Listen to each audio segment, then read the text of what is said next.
Hello, guys. Welcome to this very important series moment. No, I'm joking. I'm just conscious now not to shout because I'm aware the microphone is off. A little off But microphone. I'd say you can speak normally. Yeah, exactly. Yeah. Guys, we just wanted to do our little Q&A. So if you're new, Phoenix Wolf. Wolf Phoenix. I was going to say Cairo Amanda. And yeah, we wanted to come on and do like a little Q&A, but we felt like social media has changed so much. And, you know, if you go on a live, it's like a little bit different these days. COVID is over, kind of, you know, and stuff. So we felt like maybe this is nicer because then we can put it on YouTube as well and stuff like that. So anyway, we're here. I'm after finishing a long, long day of work. You did as well? Yeah. So yeah. And also it's a lot. Releasing music is a lot. So there's a lot on. But anyway, we're here and we're happy to be here. And it's a privilege to be here. I thank God that we can be here because it's a real life, you know. If you're born with creativity, it's really important, I think, to use it. And so Cairo wrote out some of the questions, and I have two more that came on the phone. So I think we will go with. So you have some questions here, like. Yeah. So the first question Cairo had written down was, "How did it come to be?" Did you mean like how the song came to be? Yeah. Do you have anything you want to say about that first?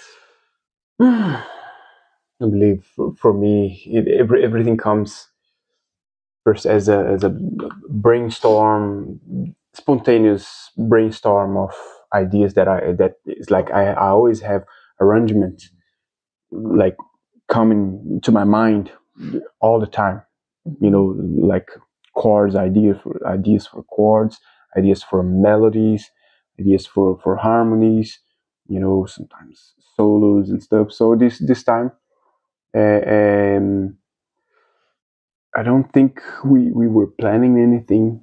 You know, or anything. I wasn't planning anything. You know, even like it was kind of like that first session where we sat down because we had the intro.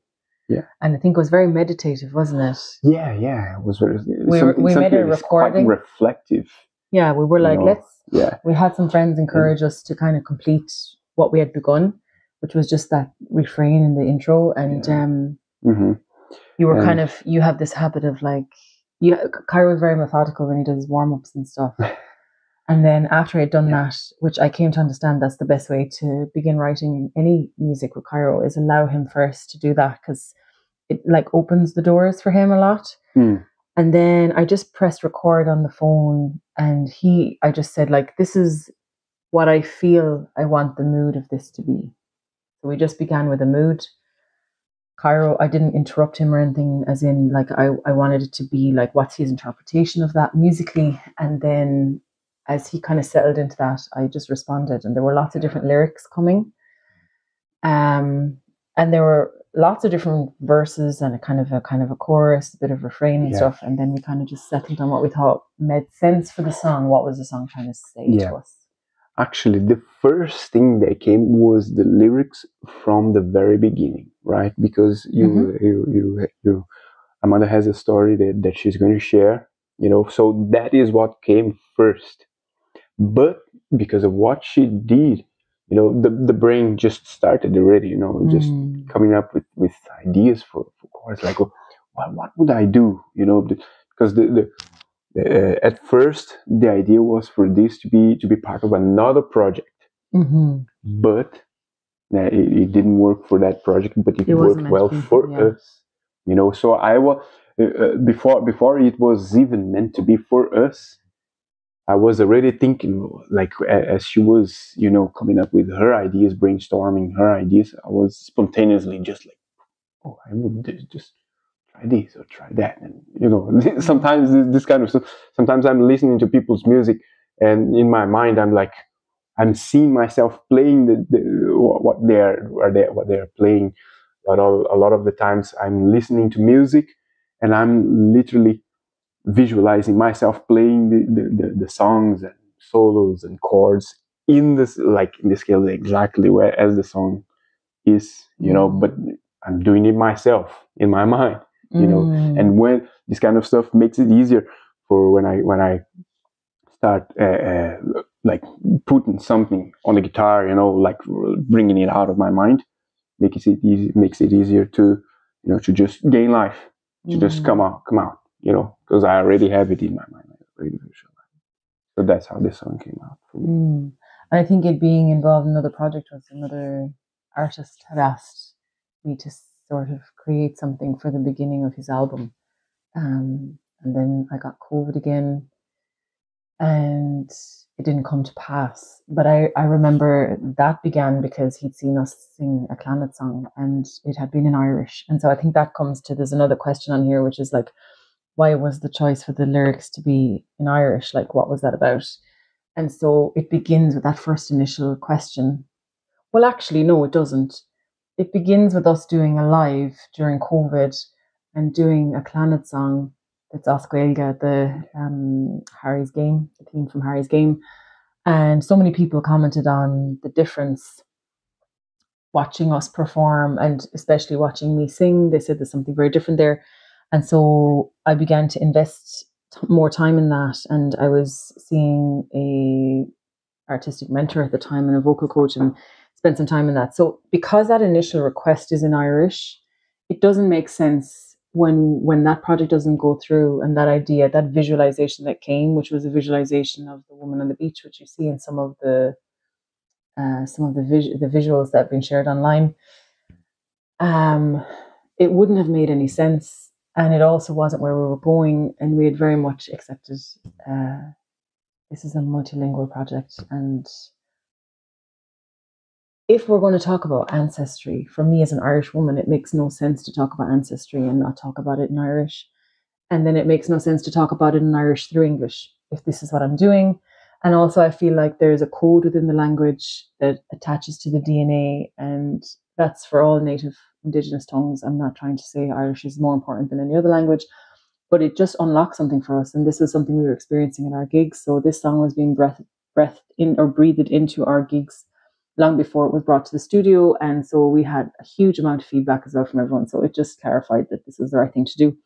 But I would give a thanks to all the people who would say, the Irish was so important to them, and it was a privilege then to use my knowledge of Irish and the ability I had of it.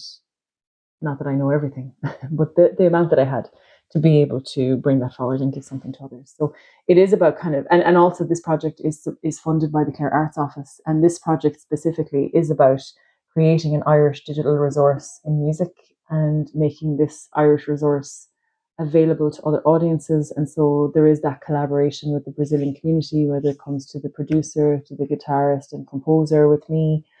And it is about sharing that language with a new audience, whether it be Irish people reintegrating with the language or the Brazilian community or from anywhere really in Ireland. So it is about protecting and driving forward the language in the arts as well. Thank you. Next one. What does it mean to you? What does the song mean to you? So, yeah.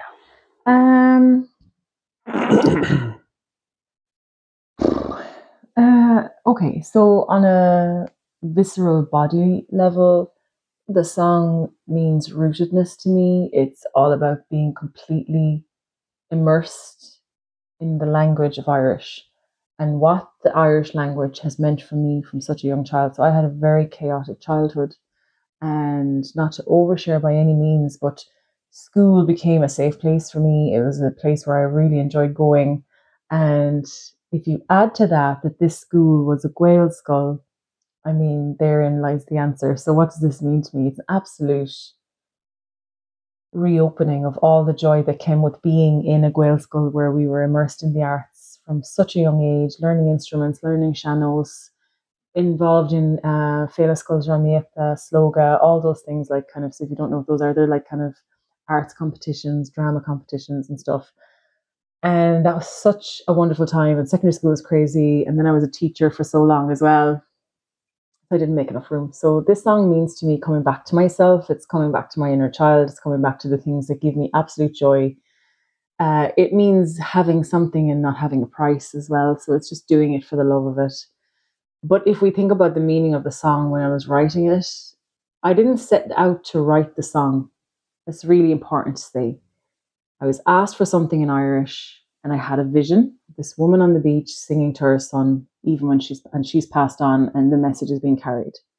As we continued to write the song later on, and it became something else, that visualization of that relationship between a parent that's passed and a child who's present didn't change. So this song also speaks to me about my relationship to my late dad. It's why the drums are really present in this track, and why it was so crucial for me for drums and percussion to be present, which is because my dad was a drummer and music begins in the home, and that's definitely where it started for me. So definitely it's all about that rootedness and all the things that give me joy. And so even though the song is in Irish, I would say that I have to find a way to make sure everyone has the lyrics in English as well. But it is very simplistic, the Irish, because I wanted it to be accessible. So I didn't use complex or I didn't write verses that were very complex. There's a lot of meditative repetition in the song, in a sense. And that is to make sure that the sense of someone being with you, with the loved one or the ancestor being with you, that repetition, that it feels like that hug for you, as it does for me, but also that the language is accessible. So even if you don't understand it, you can still sing it. And that the language acts like a lullaby, a carrying of messages, a carrying of healing as well. But it does mean that connection to the past. And I think even for those people who maybe don't have strong relationships with their parents, or maybe they've lost their parents, or whatever it could be, that it also doesn't just connect you to those people, but connects you to the people beyond that. Because that's one thing that's been so important to me too, is connecting in with the people beyond that. And even the people that you don't know in your history, and just accepting that they're around you. And also that sensation that God or the universe or your ancestors, that they are your well-wishers. There are angels present around you, that there's energies with you all around you, and that they're so accessible because they're on the wind, they're in the water.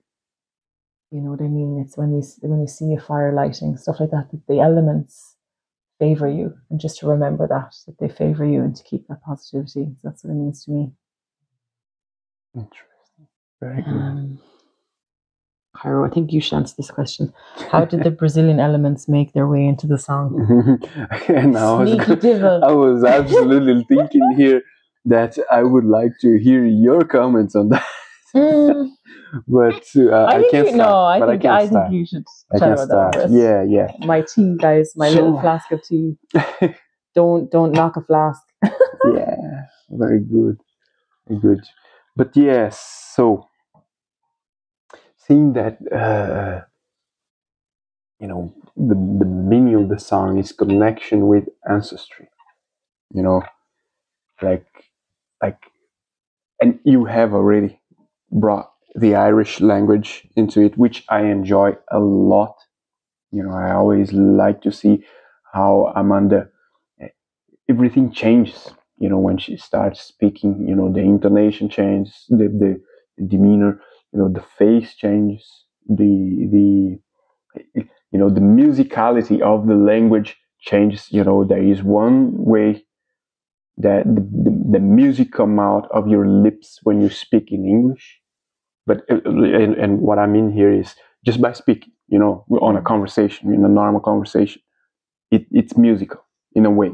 But there is different when it's different when you speak in another language. And in your case, when you speak in Irish, it changes. There's a lot of things that change there. So I enjoy seeing that. It's like me speaking in English and then speaking in Portuguese. There are differences. And I love the fact that is what she brought in. And my way to contribute and to bring a connection to my ancestry is through music. And Brazil has a lot of percussion elements, a lot of finger picking guitar, the rhythms, like we have the way of picking the strings of the guitar, and stuff. All those things are elements from the Brazilian music. You know, it is not just thrown there. Everything is carefully thought. You know, even though we have few arrangements that makes the sound a little bit more groovy, but we try to bring the groove, but also bring that Brazilian swing. You know, that Brazilian. Bum, bum, bum, bum, bum, bum. You know, so it keeps the groove, but it brings that influence of the Brazilian popular music as well. So, you know, that's the way I contribute, and that's the way I bring the connection. You know, what the Brazilian ancestry, you know, into the music, into this song, this particular song. Thank you.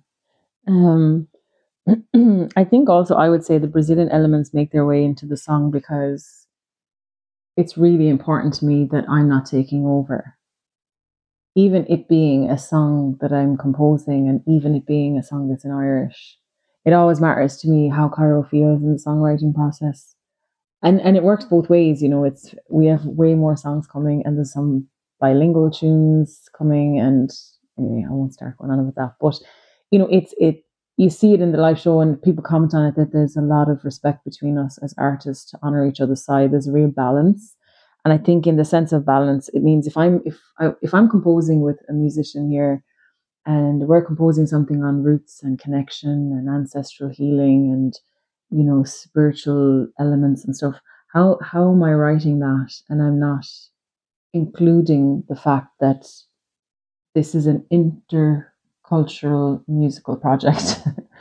So it also comes from that kind of very conscious decision as well, that in this case, let's do it. Now, I understand that some people might say, well, some songs should be like this and some songs should be like that. And that's true. But I do also feel that the songs write themselves. And this is a song that's taken 3 years to come to life in this way. It began in the winter of 2021.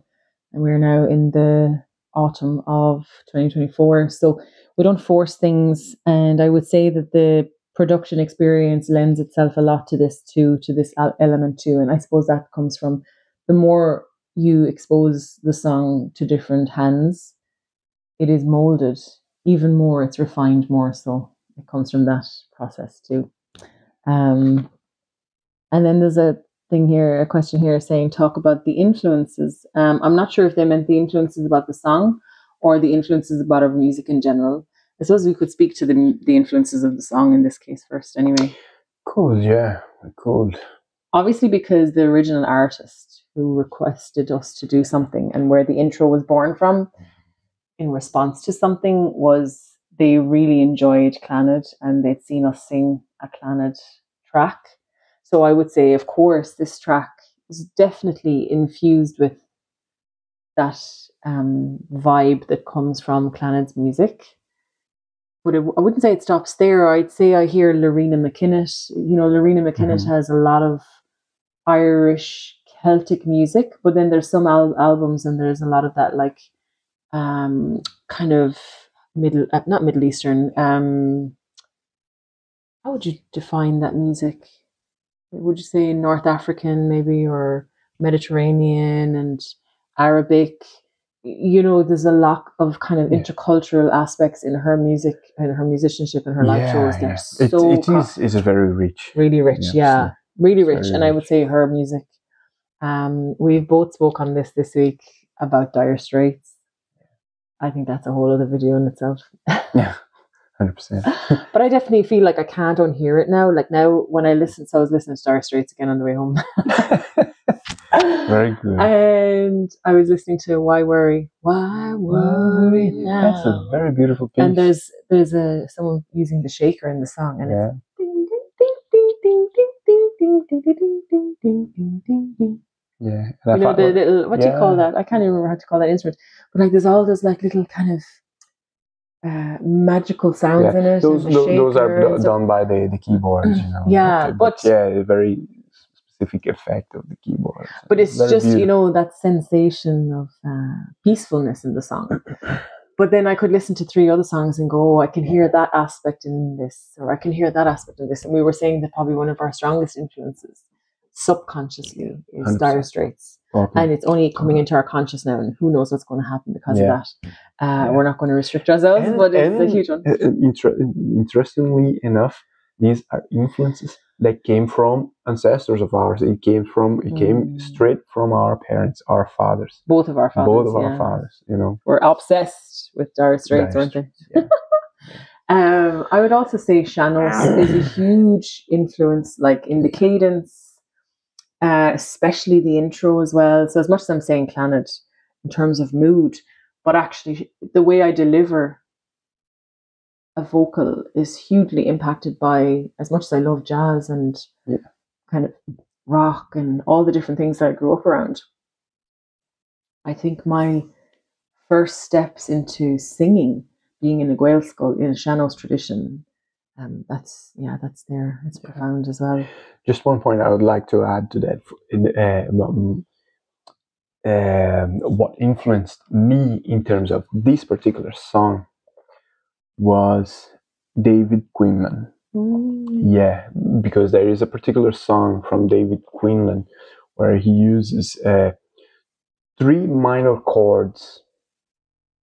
3 minor chords, and that always stuck to my mind, like that kind of melody, where the harmony of the song will always be, it will be turning around these 3 minor chords, the sequence of 3 minor chords, coming from a higher placed chord, and then one in the middle, and then one lower than that, and this I brought to this song because it made the when I listened to David Quinlan back in the days, like it was worship music, I felt a sense of very reflective mood, meditative, that places you into that state of contemplative state, and I wanted to bring something like that, so I thought of applying the same idea. Of course, I added more stuff there, but that was kind of my reference track, to build up some idea on that. I thought of that, and I was like, and interestingly enough, David Quinlan is a pastor that was born in Northern Ireland, moved to Brazil at a young age, and developed his ministry there, and he sings in Portuguese. He's an Irishman singing in Portuguese, and here we are. I'm a Brazilian man playing music and singing in Irish for this song as well. And another aspect too, thinking about that intercultural exchange, that's really important. I did my ancestry blood DNA thing this year, and I had a call to sing in Portuguese before I got this information, but I did get back information stating that I was 94% Irish, Scottish and Welsh, and 6% Iberian, which is kind of that Portugal side. Mm-hmm. So the song really does tell me a lot as well, that there really are those pulls around us and the spirit whispers all the time, So anyway, I just thought that was funny as well. There was another question, one that came in a bit later that's not on the list, and it was, when did you feel was the happiest moment while making the song? Mm-hmm. I would say for me, it was the pre-production. Because I've enjoyed the whole experience between original request, composition, adaptation, all that stuff. Pre-production for me was the aha moment and the excitement moment, because when we put this track into the hands of Bianca Fashal, and she came back with that first pre-production mix demo thing, because we were going to have percussion, and I heard the cello and I heard the sea and the birds and everything, and I was like, oh, I can't wait. So I think, although all the other things are so amazing, I just think that moment for me was the somebody gets what's in my head, That for me was great, working with the producer. Yeah, it was good for me too. I enjoyed very much the particular part, the particular phase. I enjoyed recording the song. I for me it was really fun. Mm-hmm. Recording it, in the studio was really good. So I would say that that was my favorite part. I mean, don't get me wrong, that for me is a close second. It was just, if I was to say that moment of pure, like, it was that when I heard the first mix of the pre-production aspect. Yeah. Mm-hmm. Yeah, that was the bit for me. That I just knew I knew where we were going. It was cool. I enjoyed working with Bianca as well. You know, she was there so with us. You know, it was a really great experience. So yeah, I'll give that part my number one. And it just says here, the last question was talk about the experience in the studio. I mean, the studio was in a little miniature forest, Birdland Studio in Roscommon. We had homemade soup on the day, lots of like fresh. I was drinking fresh lemon balm tea. Like, I mean, you couldn't have asked for more from top to bottom. And it was so interesting because I was learning to do like a different idea with the backing vocals, and you know, it was kind of, there was a lot of learning for me because I don't have as much studio experience as Cairo, but I definitely felt very comfortable. We'd gotten to know the producer so well beforehand. We gotten to meet her in person at the Brazilian Day in Gort, and I felt like when I first met her in person, because I knew her online for such a long time, but when I first met her in person, it's like, oh, I know this lady a long time. It was really beautiful for me, no offense to the guys out there, to work with a female producer, because that's really interesting. It's just kind of rare. Yeah.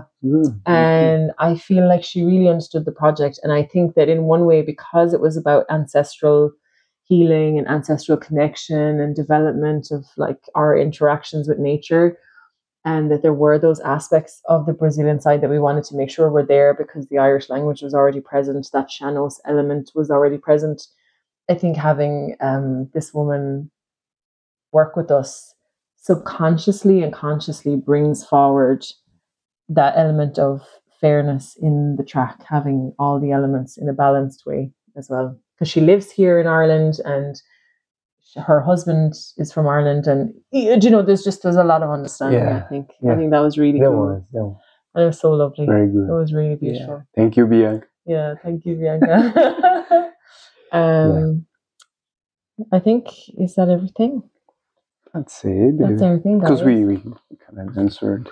Yeah, and it's been like such a in the middle of the other comments as well. Like we by answering one question, sometimes we were already answering the next a couple of other questions. So. But what I'm going to do, I think we'll upload this to YouTube, and we'll make a snippet and put it on socials, and that way, the next thing I'm going to say makes sense, which is if there are other questions you would like to ask about the song. I didn't say it's called Fírinne at the start. I just assumed everybody knows. If you're just seeing this video for the first time, sorry. And you had no clue who we are. And obviously the last thing to say is Fírinne means the way of truth in the literal direct translation. For me, it is about that walk of authenticity. But obviously in Irish, it's used to convey that sense when someone has passed on. So it is a little bit about that time travel, but not in a linear way. In such a way that allows us access to all those people we love and people we never met, who are in the DNA. So anyway, beijos. Have a beautiful evening. We'll see you on the other side. Thank you so much for all the love and support on this single. We do feel it's super special, and we hope you enjoy it. And maybe you can let us know in the comments what aspect of Dire Straits you're hearing in the song. Grande abraço. Beijão. Ciao, ciao. Ciao, ciao.